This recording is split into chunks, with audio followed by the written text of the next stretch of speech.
topics we are going to cover in the course and so on. So I'll be using mostly this kind of format where you can see the black screen and on which I'll be writing different topics and subjects you can follow, and I will also be sharing the lecture notes with you. So you, in principle, you don't have to write anything, just you can see and notice it, and the notes will be provided to you, so it will be, you can always refer to that later. And I also understand that this video is also being recorded. So later on, I think you will have access to this video. So you can, if you miss one of the lectures, you can always look at the video and you can see it. And another thing, I think those who are attending this MOOCs course for the first time. So it is also a facility for you to stop me in between, and you can, if you have any doubts, you can always ask the doubts. And for asking the doubts, please, whoever is having the doubt can speak on the microphone. I'll be able to hear that. Or you can use the group chat facility where you can ask your doubts. So simultaneously, I see that there are many colleges being logged in, and then they are seeing. So I think close to 10 or 11 participants are there on the group channel, group list, so participants list. So I hope it will be a good interactive course, interactive session, and anytime you have any doubts, you are free to stop in between and ask. And another instructions you might have received, that is, one is when you are not having any doubts, or when you are just listening the lectures, you can keep your mic on mute, so that there is no sound disturbance in that. And the other thing is, try to keep your video on, so that the instructor and me who are teaching, I can see the students also. So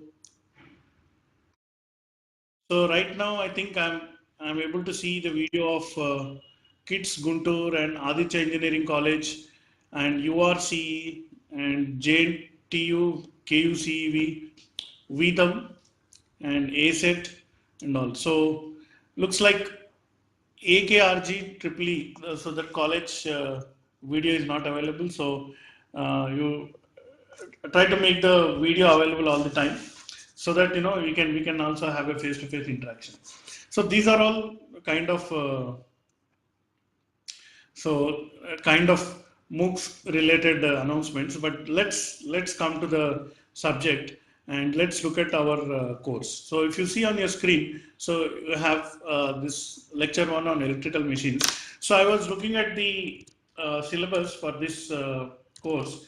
So more or less I would follow the same syllabus. So I'm just trying to open the document. So, and I'll just shortly I will open the document and show you, which talks about the syllabus. Just give me a minute.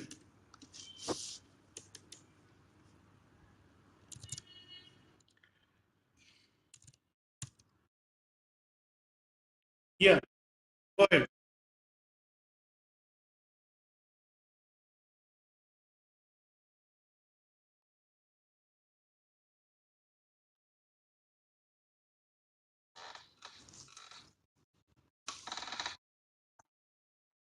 Doc file in which the syllabus is there. So this is basically electrical machines course.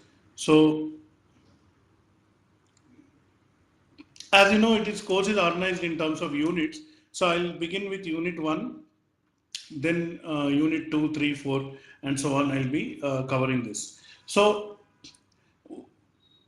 just quickly looking at the topics, in unit 1, we have electromechanical energy conversion and introduction to DC machines. So this may be, all this maybe I would require about 3 or 4 lectures on this, and then in which all these topics are going to be covered. So my plan is that after every lecture, we can refer back to this document and then see what topics we have covered and what topics we want to cover in future. So we will slowly begin by looking at these topics and then moving forward.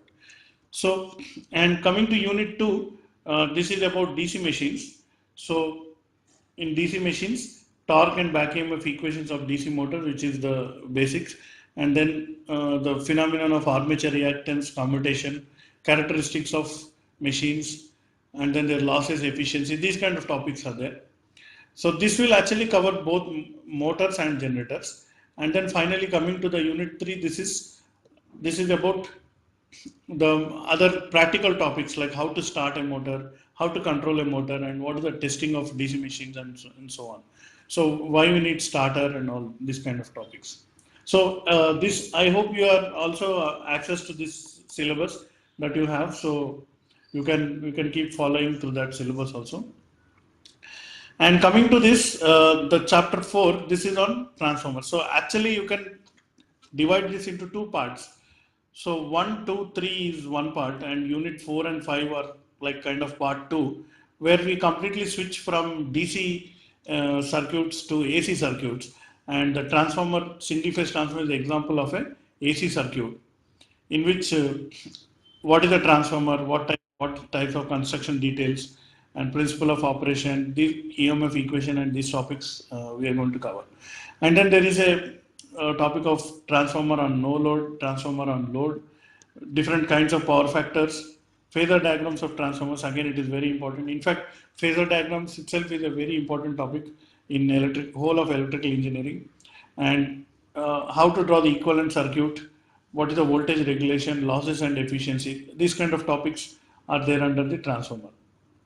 And testing of transformers is also a very practical topic where you have short circuit test and open circuit test, and how this test will be useful for determining the parameters of the transformer, and then how this will help you predict the performance of the transformer. So all these things. It's a very I think in your course you will also be doing this physically doing this test in your laboratory. So given a transformer, just by doing this open circuit and short circuit test, which will take maximum 15 to 20 minutes, you can actually get the entire characteristics of the transformer. So it's quite useful and interesting test. And then although you study single phase transformers thoroughly, actually outside the three phase transformer is more prevalent, because we have three phase transmission system and three phase distribution system. Ultimately, when it comes to your homes, it becomes one phase, but the entire AC generations, transmission and all is under three phase. So three phase transmissions, transformers, how do they connect? What are the different types of connections? Here you can see star to star connection, star to delta, delta to star, and so on. So these are some of the topics. So you can also like see there is some learning objectives, learn identifying principles and all this. There are so many things that are they covered in this topic. So, but then what I would like to say, apart from what is already there in your syllabus book, is that DC machines and the prominently what we are going to see in this course, DC machines and transformers. These are like very basic fundamental things in electrical engineering, and these are also very conceptually very interesting topics, and personally these are also my favorite topics. That are also one of the reasons why I chose to teach this subject, and we'll begin step by step by learning these topics. So before I move forward, this is just an overview of syllabus. So before I move forward, I'd like to pause and then take if you have any doubts or any questions from your side, I would like to hear. So you can use the group chat or you can use your mic to ask your questions. So I'll just give you 1 or 2 minutes to have any questions right now if you have.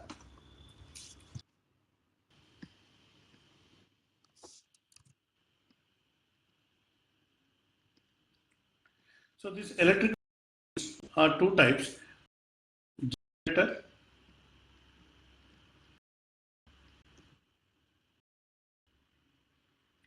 and there is motor. So what the, as you know, generator mechanical energy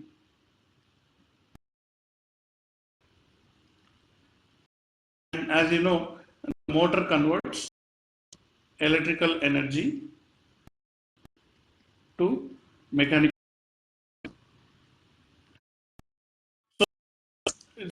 So the electromechanical, where one side is mechanical, electrical, and there is a energy conversion that is happening. So strictly speaking, these are not the only energies. What happens is electrical energy, in between there is field energy,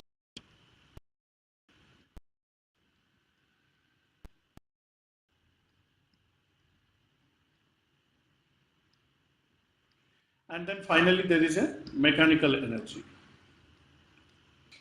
Electrical energy converted to field energy, which is in turn converted to mechanical energy. So this is the case where it is, so the green line represents, I think, motor.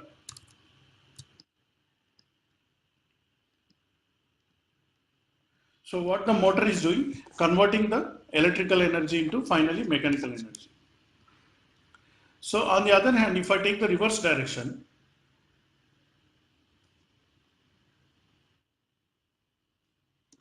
so the mechanical energy is converted to field energy, which is in turn converted to electrical energy. So that direction we are calling as a generator.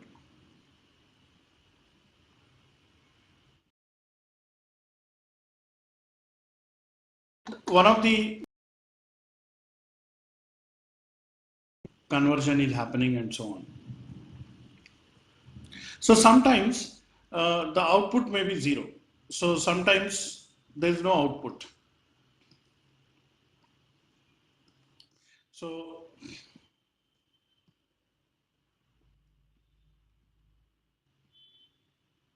sometimes output is zero.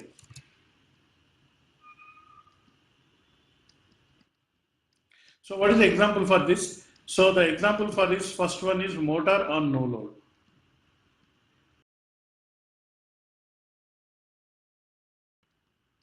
So you have a motor, but then you're not a load on the motor. It's just on no load. And then other example for that is generator on no load.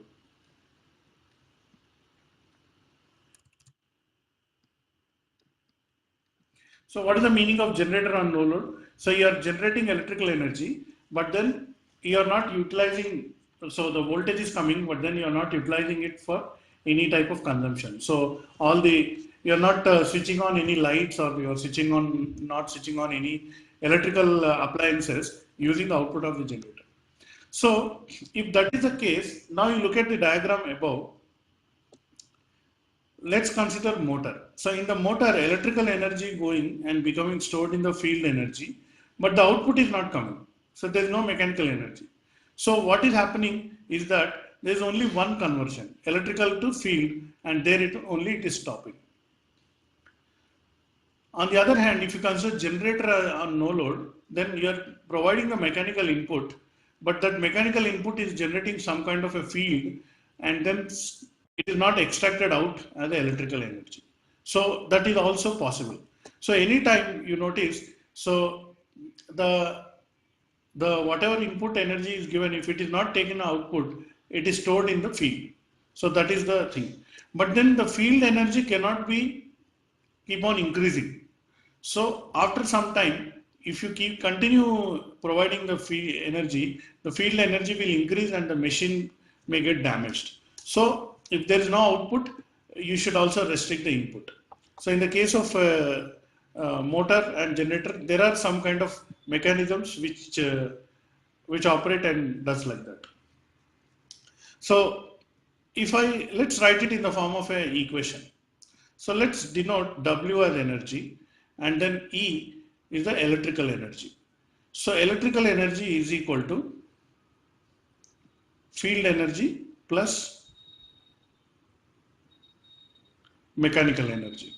So this is the case where it is a generator.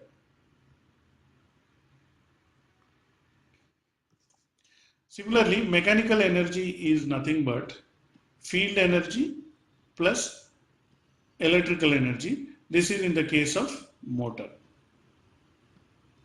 So obviously you notice that for the generator, WE, so all these are positive by the way. So WE will be greater than WM. So input will be greater than the output of energy. Similarly for this, you find WM is greater than WE.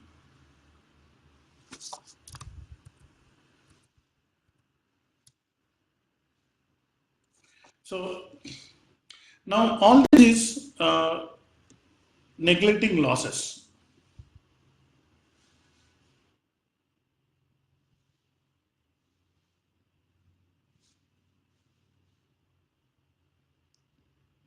So all this is neglecting losses. So what happens if I consider losses? So now consider losses.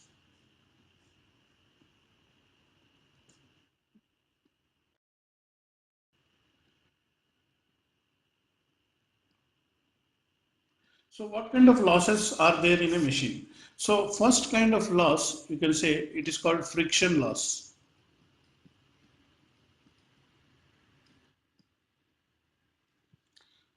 And also you can also say and windage loss.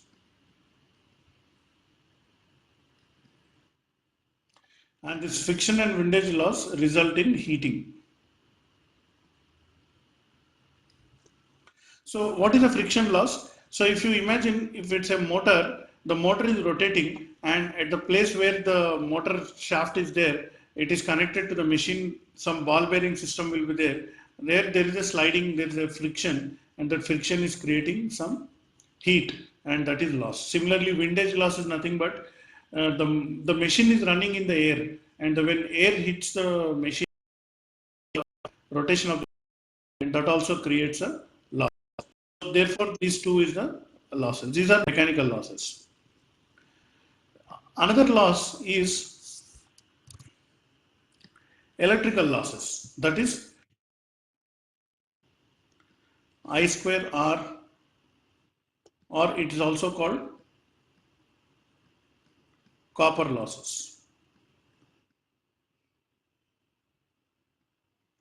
So what is this copper losses? Whenever current is flowing inside a wire and the wire has a resistance and the resistance will result in the loss. So ideally we don't want this. So but then this is there because of the wires. So this copper loss also results in heating. So the machine will get heated if more current is flowing through that. So that is due to copper loss. And finally, one more type of loss is called core loss.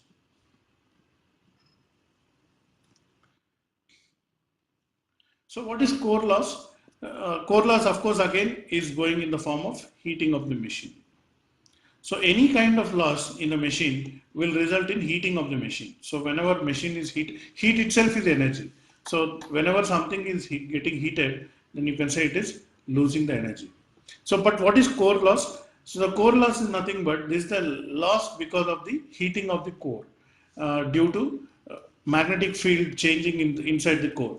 So the machine is built with some core and the core is carrying a magnetic field and that magnetic field keeps on changing. So that is a loss due to this one. So now if I go back and look at the previous diagram, so this diagram, so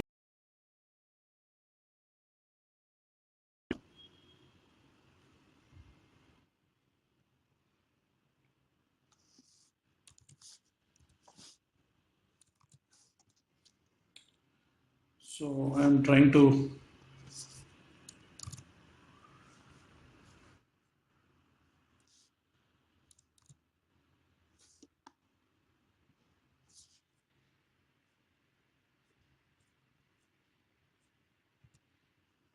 or I'll just make the diagram again.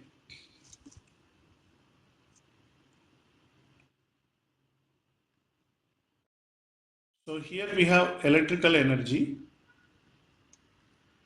In between we have field energy. And on the other side we have mechanical energy. So the losses, so this is one type of conversion here we have already seen, and the other direction conversion is this one we have already seen. So this is mechanical to electrical is generator, and the other direction this is motor. So let's put losses in kind of red color. So what kind of losses happen between the mechanical to field is the mechanical losses. Friction and windage. And what kind of losses happen between the electrical and this one? This is copper losses.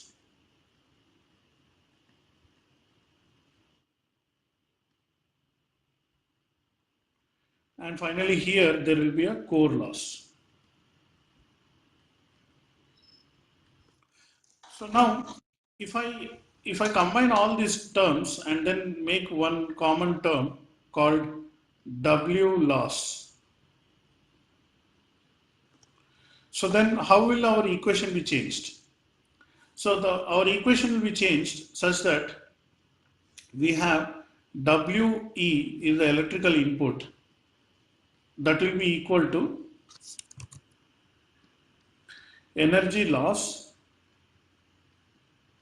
plus energy in the magnetic field plus energy in the mechanical output. So this is for a motor.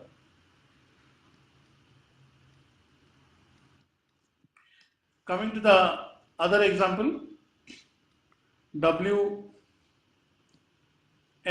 is equal to same thing. W loss plus Wf field energy plus electrical energy output. So this is generator. So basically at any time the input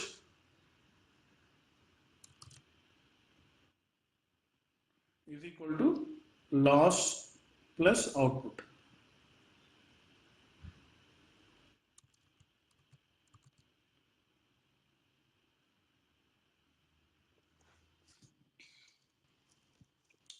So far I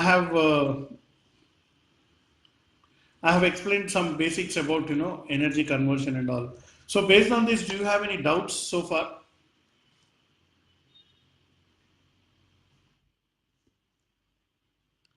So I'd like to wait for 2-3 minutes. If anybody having any doubts, please feel free to ask right now. So with that idea, I'd like to show you an example of a magnetic circuit.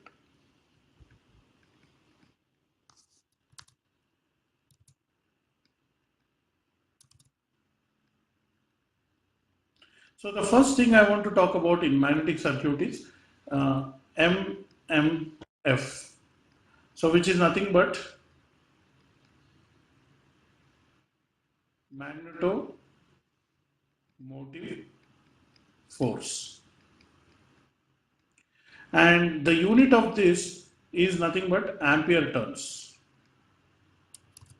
So typically units are represented in square brackets. So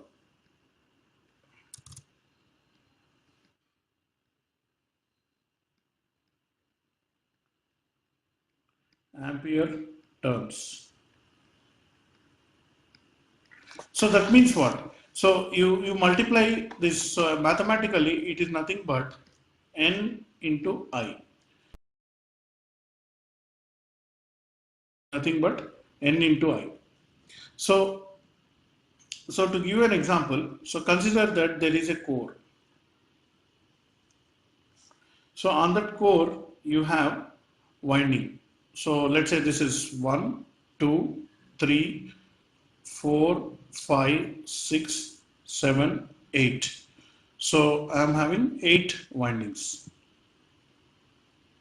or 8 turns in the winding. So I'll say N equal to 8.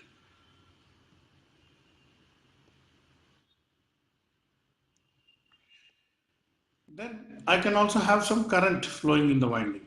So let's say the current flowing in the winding. So how does the current come into picture? So you can think of this particular circuit. There is a switch and there is a voltage switch S and voltage source V. So some DC voltage source is there. So when I close this switch, the current will start flowing in the winding. And the moment the current starts flowing in the winding, uh, the question that we are trying to ask is how many ampere turns. So let's say I close the switch and the current is, let's say, 9 amperes. So the current flows upwards like this, then from the back it goes down, and again from the front it goes up, and so on. So like this. So therefore, what is the MMF? MMF is nothing but N into I. So 8 turns multiplied by 9 amperes. So 8 into 9 is 72 ampere turns, AT. So this is the MMF. Now, one of the interesting things to note is that this MMF will also have a direction. So MMF, magnetomotive force, will have a direction.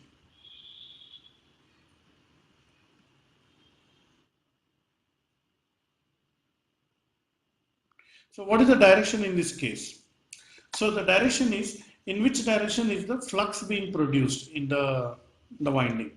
So to know that, you have to use the right hand rule or thumb rule. So if you keep your thumb upwards of your right hand, so the thumb is pointing upwards, then in the direction of the current, then the direction of the magnetic field will be in the direction of your other four fingers. So therefore using,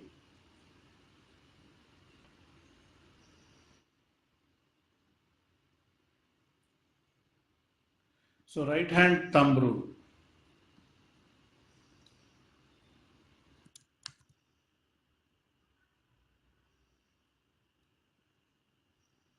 So I can know what is the direction of the current. So the direction of the current that comes here will be this direction, direction of the magnetic field.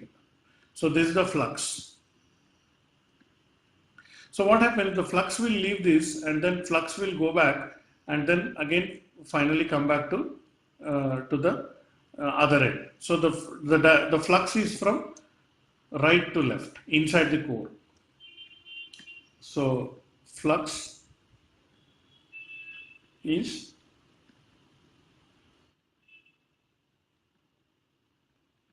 right to left inside the core.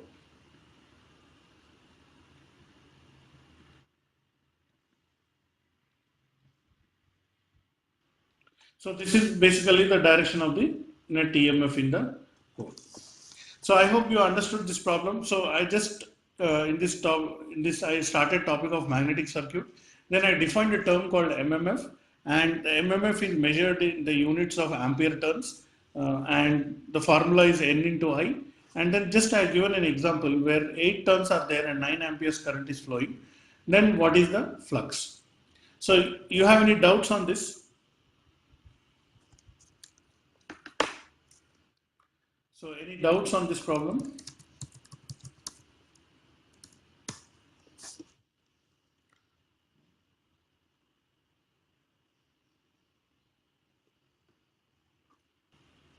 Any doubts on this example 1?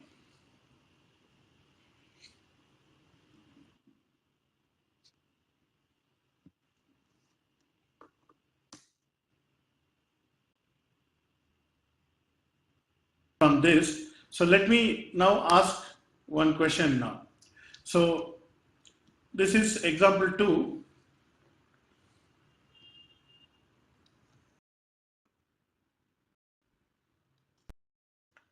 So example 2. So I'd like to ask you the question, find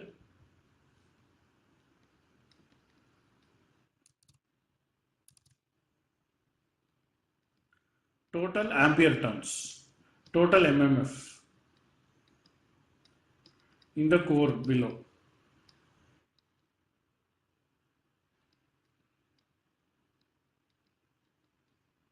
So I'm giving you one question now. So the question is like this.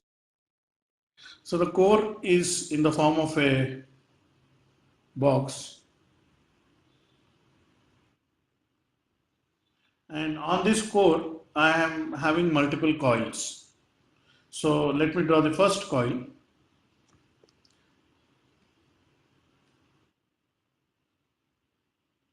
Three, 4, 5, 6, like this.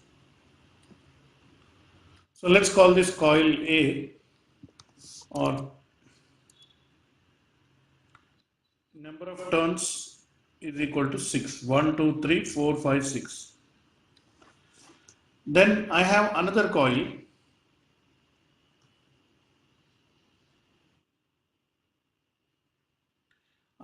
here.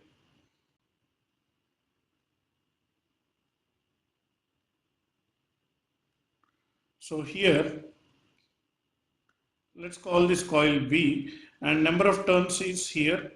You can see 1, 2, 3, 4. Now let me add one more coil to this. One more coil is like this.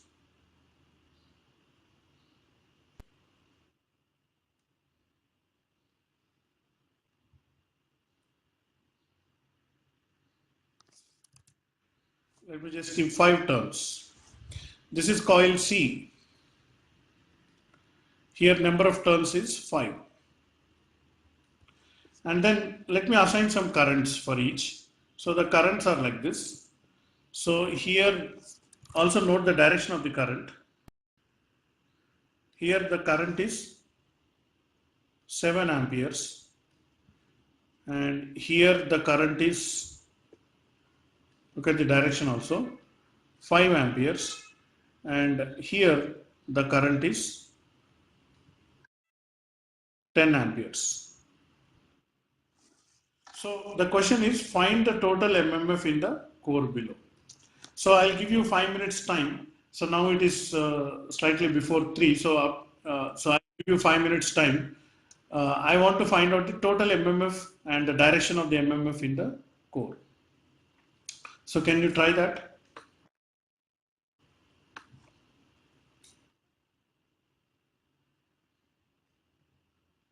So there are many coils, there are many colleges.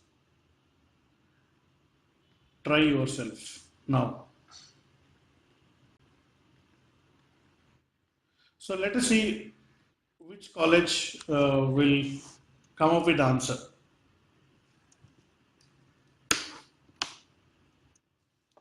So the question is on your screen, so you can try.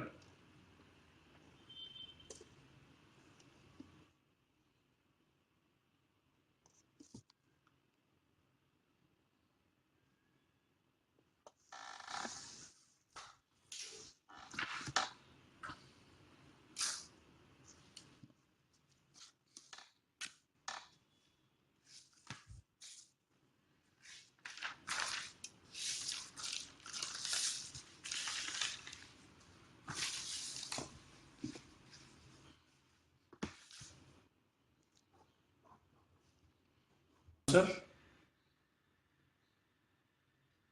12 ampere turns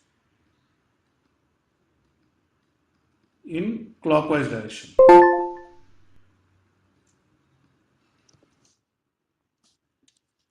Okay, so how did you get that? So first thing is, what is the direction of flux in each? So you see the current is going downwards. So again, if you use the thumb rule, the magnetic flux will be, right hand thumb rule, magnetic flux will be in this direction. This is flux due to A coil. Similarly, here again use the right hand thumb rule, the flux direction will be like this. And here it is opposite direction.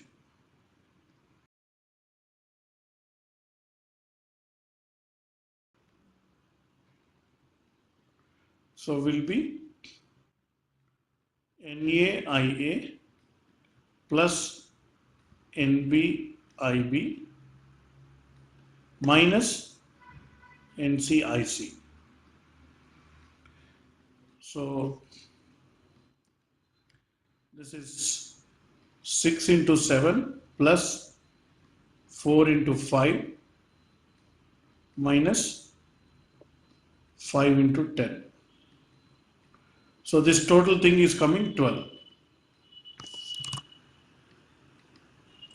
So because the positive ampere turns are more, the direction is clockwise direction. Alright, so those who have not understood this, try to take a minute or so to understand this. I'll be going forward to another question shortly, but just take a 1 minute, 2 minutes to understand this problem. Let me prepare the next question.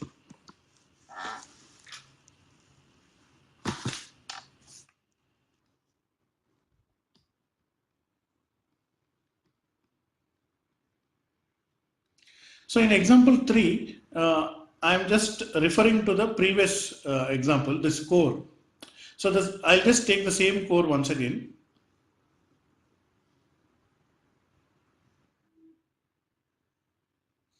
So what I am saying is find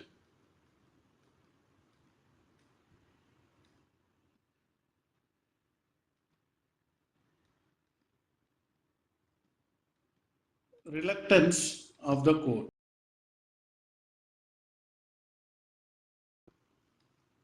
of example 2. So this core, you have to find the reluctance. So for finding the reluctance, some parameters are required. So the first parameter is mu r for the material. So relative permeability is 1000. And then the dimensions are required. So let's take this cross section. Cross section area is nothing but 2 centimeters by 2 centimeters.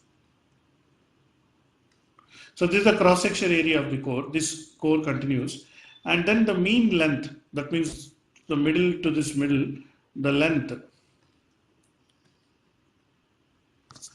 this length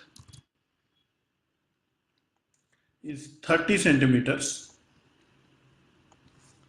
and again from this middle to middle, this length is 20 centimeters.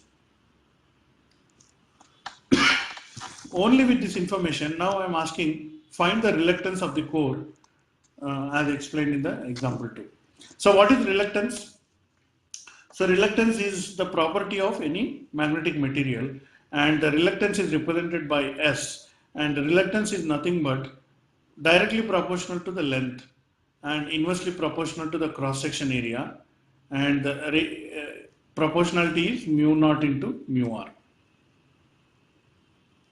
So this is the formula for finding the reluctance. So given this formula, can you try and find the reluctance?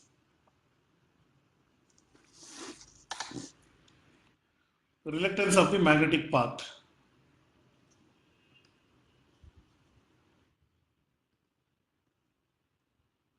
So again, I will wait 5 minutes for you to try this solution, and some of you can try it. And if you get the answer, please post your answer in the field. So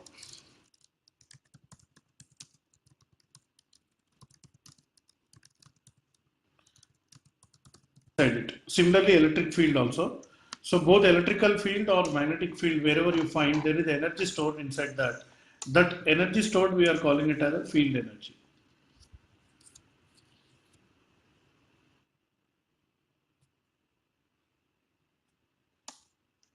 So does that answer your question?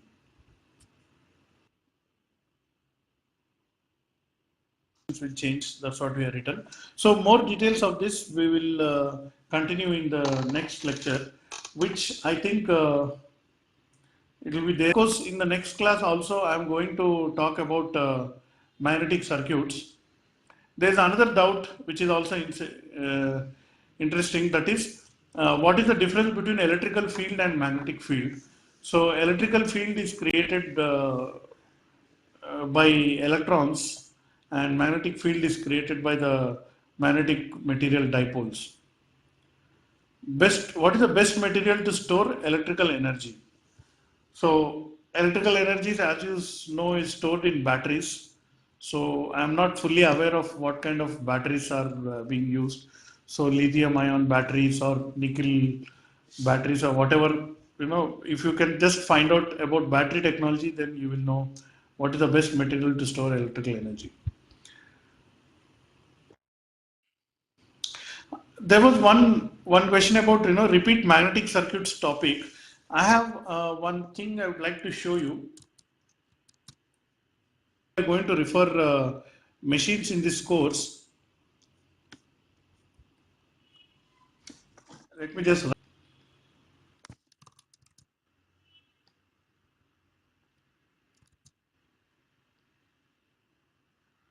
please visit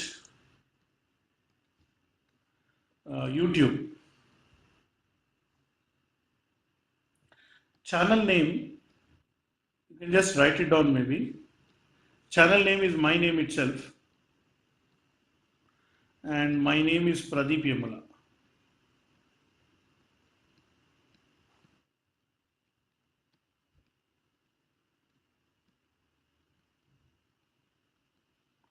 So with this channel name, you search, and once you open this channel name, what you can do is playlist. So go to playlist. So there is a complete playlist of magnetic circuits.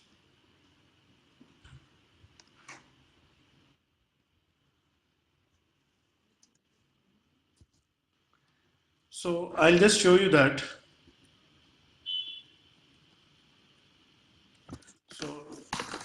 So you can go to this YouTube and then search this channel name, and then you can go to this playlist. Let me just show you that, what you can see on the screen. So in that I had earlier prepared some videos, and those videos are pertaining to magnetic circuits. So let me open that. So about close to 19 problems, so 19 videos. So each video is maybe 10-15 minutes. So you can just go to this, and you can refresh your idea about what is magnetic circuits in detail. So open any of these channels, and you can see about magnetic circuits. So I hope this, instead of repeating the entire magnetic circuits, I thought this will be good refreshing for you. So I already made some videos on that. So kindly visit my YouTube channel, subscribe to me, and in that I am just solving problems like this. So you can have a look at these problems. So with that, shall we conclude today's class? We'll meet on Monday for the next that is